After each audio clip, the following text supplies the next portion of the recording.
तो स्वागत है आपका हमारे online study channel point study point पर।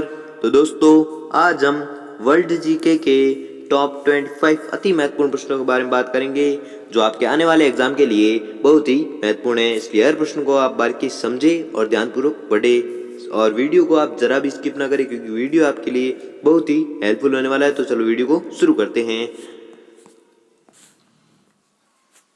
आपका पहला सवाल है, निम्नलिखित में से कौन सा एक बंदरगाह विश्व के कॉफी बंदरगाह के रूप में जाना जाता है। ध्यान से पढ़े प्रश्न को और लास्ट में मैं आपको पूछूंगा कि आपने 25 में से कितने प्रश्न सही किए। इसलिए मैं प्रश्न पढ़ूं उससे पहले आप उत्तर तैयार रखें, ठीक है। तो प्रश्न पढ़ते हैं कि निम्नलिखित में से कौन सा एक बंदरगाह विश्व के कॉफी बंदरगाह के रूप में जाना जाता है।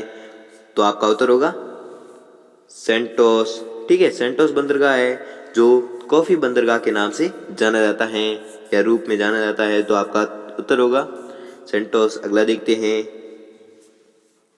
कि विश्व रेडियो दिवस कब मनाया जाता है। विश्व रेडियो दिवस कब मनाया जाता है। तो आपका उत्तर होगा 13 फरवरी को, ठीक है। 13 फरवरी को क्या मनाया जाता है, तो आपको याद रखना है विश्व रेडियो दिवस मनाया जाता है कब, 13 फरवरी को। अगला देखते हैं कि विश्व की सबसे व्यस्त व्यापारिक नदी कौन सी है।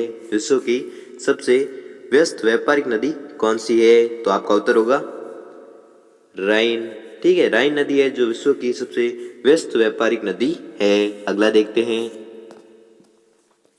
चीन का शोक किस नदी के लिए प्रयोग किया जाता है। चीन का शोक किस नदी के लिए प्रयोग किया जाता है। तो आपका उत्तर होगा आंगो, ठीक है। आंगो नदी है जो चीन के शोक के नाम से जाना जाता है या चीन का शोक आंगो नदी को कहा जाता है।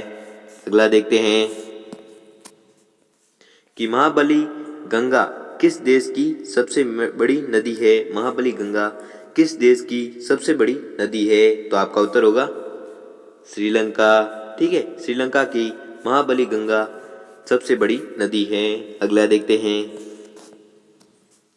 कि निम्नलिखित में से किस देश में से यूफ्रेट्स व टिग्रिस नदियां बहती है। निम्नलिखित में से किस देश में यूफ्रेट्स व टिग्रिस नदियां बहती है। तो आपका उत्तर होगा इराक में, ठीक है। इराक में कौन कौन सी नदियां बहती है, एक बहती है यूफ्रेटस एवं टिग्रिस, दो नदियां बहती है, ठीक है। कौन से देश में, इराक में। अगला देखते हैं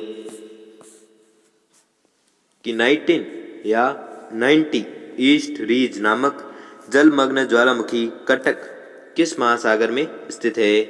90 ईस्ट रीज नामक जलमग्न ज्वालामुखी कटक किस महासागर में स्थित है।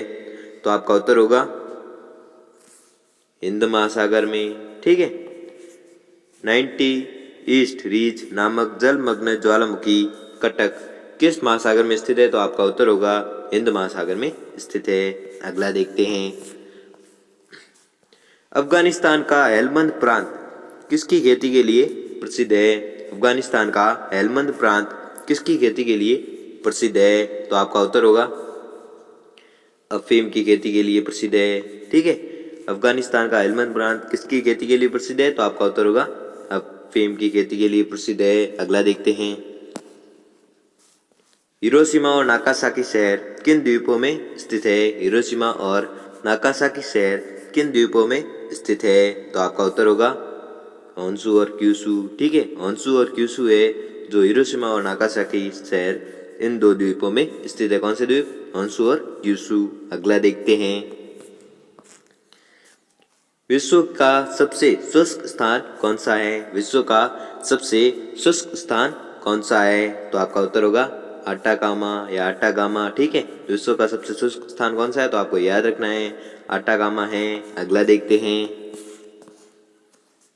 कि जिब्राल्टर जल डमरू मध्य किन दो देशों को अलग करता है। जिब्राल्टर जल डमरू मध्य किन दो देशों को अलग करता है। तो आपका उत्तर होगा मोरक्को और स्पेन, ठीक है। जिब्राल्टर जल डमरू मध्य किन दो देशों को अलग करता है, तो आपको याद रखना है मोरक्को और स्पेन को अलग करता है। अगला देखते हैं,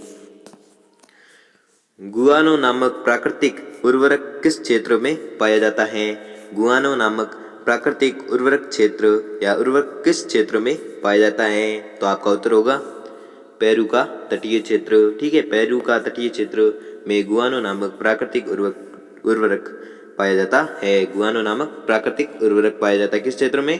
पेरू का तटीय क्षेत्र में पाया जाता है। अगला देखते हैं कि अफीम के पेम्बा और जंजीबार द्वीप किसकी खेती व निर्यात के लिए जाने जाते हैं? अफ्रीका है, अफीम नहीं है, अफ्रीका है। अफ्रीका के पेम्बा और जंजीबार द्वीप किसकी खेती के लिए जाने जाते हैं? तो आपका उत्तर होगा लौंग। ठीक है, अफ्रीका के पेम्बा और जंजीबार द्वीप किसकी खेती के लिए जाने जाते हैं या किसकी खेती व निर्यात के लिए जाने जाते हैं? तो आपको याद रखना है लौंग के खेती एवं निर्यात के लिए जाने जाते हैं। कौन से देश, कौन से द्वीप?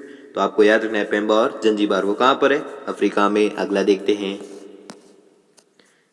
समरकंद नामक स्थान मध्य एशिया में कहाँ पर स्थित है? समरकंद नामक स्थान मध्य एशिया में कहाँ पर स्थित है? तो आपका उत्तर होगा उज्बेकिस्तान। ठीक है, समरकंद नामक स्थान मध्य एशिया में कहाँ पर स्थित है? तो आपका उत्तर होगा उज्बेकिस्तान में स्थित है। अगला देखते हैं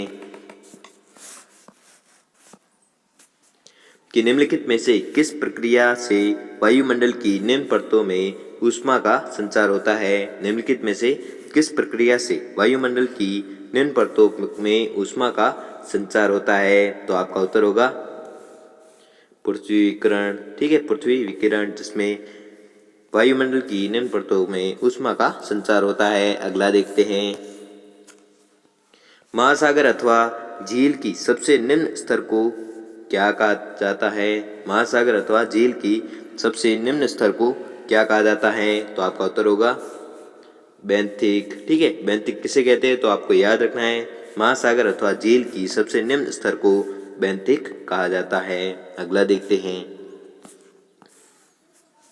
कि कपास की सुई किस दिशा की ओर संकेत करती है? कंपास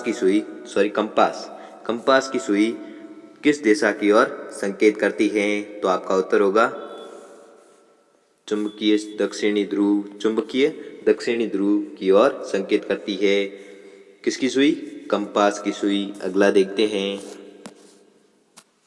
कि निम्नलिखित में से कौन सी जैव भौगोलिक सीमा इंडो मलय एकोजोन को ऑस्ट्रेलिएशिया वनस्पति क्षेत्र से अलग करती है? निम्नलिखित में से कौन सी जैव भौगोलिक सीमा इंडो मलय एकोजन को ऑस्ट्रेलिएशिया वनस्पति क्षेत्र से अलग करती हैं? तो आपका उत्तर होगा लंबोक जलडमरू मध्य किन दो देशों को अलग करता है, किन क्षेत्रों को अलग करता है? तो निम्नलिखित में से जैव भौगोलिक सीमा इंडो मलय एकोजन को ऑस्ट्रेलिएशिया वनस्पति क्षेत्र से अलग करती है। कौन?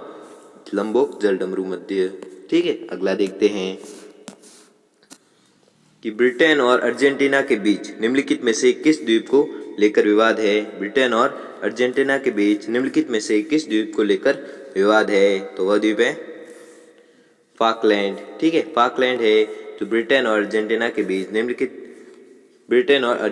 बीच फाकलैंड को लेकर विवाद है। ठीक है, कौन से दो देश? ब्रिटेन और अर्जेंटीना। अगला देखते हैं कि विश्व का सबसे बड़ा यूरेनियम उत्पादक देश कौन सा है? विश्व का सबसे बड़ा यूरेनियम उत्पादक देश कौन सा है? तो आपका उत्तर होगा कजाकिस्तान। ठीक है, कजाकिस्तान है जो विश्व का सबसे बड़ा यूरेनियम उत्पादक देश है। कौन सा है? कजाकिस्तान। अगला देखते हैं रेगिस्तान नामक मरुस्थल किस देश का हिस्सा है? रेगिस्तान नामक देश किस देश का हिस्सा है? तो आपका उत्तर होगा अफगानिस्तान। ठीक है, रेगिस्तान नामक मरुस्थल किस देश का हिस्सा है? तो आपको याद रखना है अफगानिस्तान का हिस्सा है। अगला देखते हैं कि अफ्रीकी देश गाम्बिया किस एकमात्र देश से घिरा हुआ है? अफ्रीकी देश गाम्बिया किस एकमात्र देश से घिरा हुआ है? तो आपका उत्तर होगा सेनेगाल। ठीक है, अफ्रीका देश गाम्बिया सेनेगाल एकमात्र देश से घिरा हुआ है। अगला देखते हैं कि हमजा भूमिगत नदी किस नदी के बेसिन के नीचे पाई जाती है? हमजा भूमिगत नदी किस नदी के बेसिन के नीचे पाई जाती है? तो आपका उत्तर होगा अमेजन। ठीक है, अमेजन नदी के बेसिन के नीचे पाई जाती है कौन सी नदी? हमजा भूमिगत नदी। अगला देखते हैं कि मैकमर्डो शुष्क घाटी कहाँ पर स्थित है? मैकमर्डो शुष्क घाटी कहाँ पर स्थित है? तो आपका उत्तर होगा उत्तरी अमेरिका नहीं है, अंटार्कटिका, सॉरी। ठीक है, मैकमर्डो शुष्क घाटी कहाँ पर स्थित है? तो आपको याद रखना है अंटार्कटिका में स्थित है। कौन सी घाटी? मैकमर्डो शुष्क घाटी। अगला देखते हैं कि पृथ्वी के मैग्नेटोस्फीयर कहाँ पर स्थित है? पृथ्वी के मैग्नेटोस्फीयर कहाँ पर स्थित है? तो आपका उत्तर होगा आयन मंडल से ऊपर। ठीक है, पृथ्वी के मैग्नेटोस्फीयर कहाँ पर स्थित है? तो आपको याद रखना है आयन मंडल से ऊपर स्थित है। क्या? पृथ्वी के मैग्नेटोस्फीयर। अब देखते हैं कि आपने 25 में से कितने प्रश्न सही किए हैं, वो हमें जल्दी से कमेंट में ज़रूर बताएं, जिससे कि आपकी प्रिपरेशन का पता चले। ठीक है, और अगर आपको वीडियो थोड़ा सा भी अच्छा लगा हो तो वीडियो को लाइक कर लीजिए, और अगर आपको हमेशा वर्ल्ड जीके के क्वेश्चन चाहिए तो चैनल को सब्सक्राइब और बेल आइकन को प्रेस कर लीजिए, जिससे कि हमारी वीडियो की नोटिफिकेशन आपको मिलती रहेगी। धन्यवाद।